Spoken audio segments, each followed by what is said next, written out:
Piaget's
theory of moral development. Jane Piaget, a Swiss psychologist, proposed that moral development occurs in stages, paralleling cognitive development. He identified two stages of moral reasoning. The first one is the heteronymous morality or moral realism, and the second one is autonomous morality or moral relativism. The first one is heteronymous morality. This stage occurs in children aged 4 to 7 years, where they view rules as fixed and unchangeable, dictated by authority figures. Morality is based on obedience and the consequences of actions rather than intentions. The second one is the autonomous morality, or which we also call moral relativism. From around age 10 and onward, children begin to understand that rules are created by people and can be changed. They start to consider intentions behind actions and recognize the importance of fairness and justice. In general, Piaget's theory emphasizes the moral reasoning evolves as children grow and develop cognitively, moving from a rigid understanding of rules to a more nuanced appreciation of morality. Lawrence Kohlberg's theory of development builds upon Jean Piaget's work, proposing that children develop moral reasoning through experiences and interaction. He identified 6 stages of moral development grouped into 3 levels: pre-conventional, conventional, and post-conventional.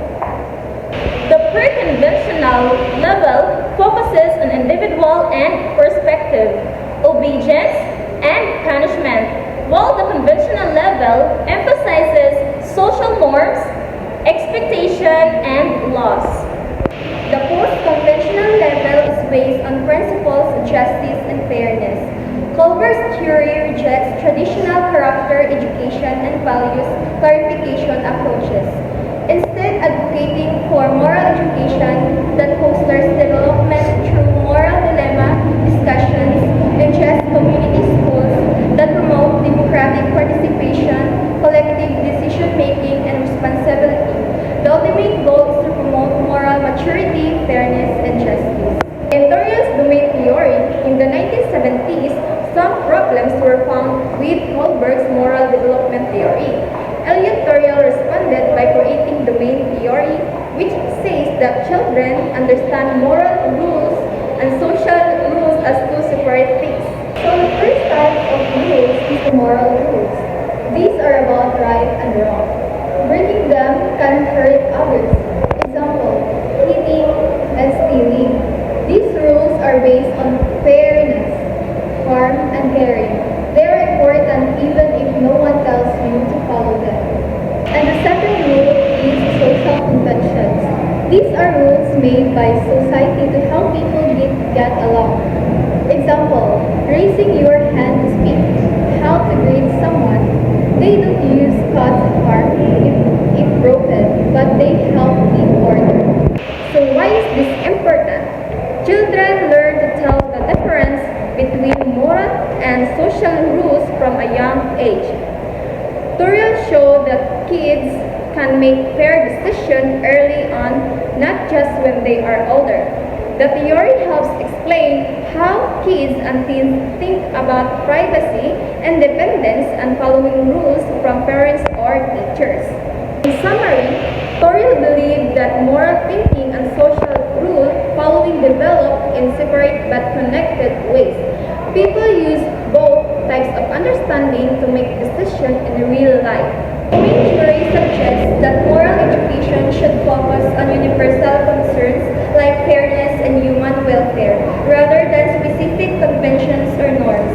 This approach, called domain-appropriate values education, involves identifying the moral or conventional nature of social issues and focusing students' activity on underlying features such as justice, human welfare, or social expectations. By doing so, teachers can lead students to comprehend and act upon moral and social meanings, taking into account developmental changes in students' understanding of fairness, social conventions, and human welfare.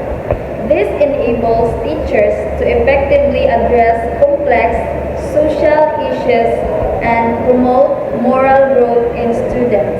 Sarah Beligan's theory, he argued that Kohlberg's theories were biased against women, as he studies only use males.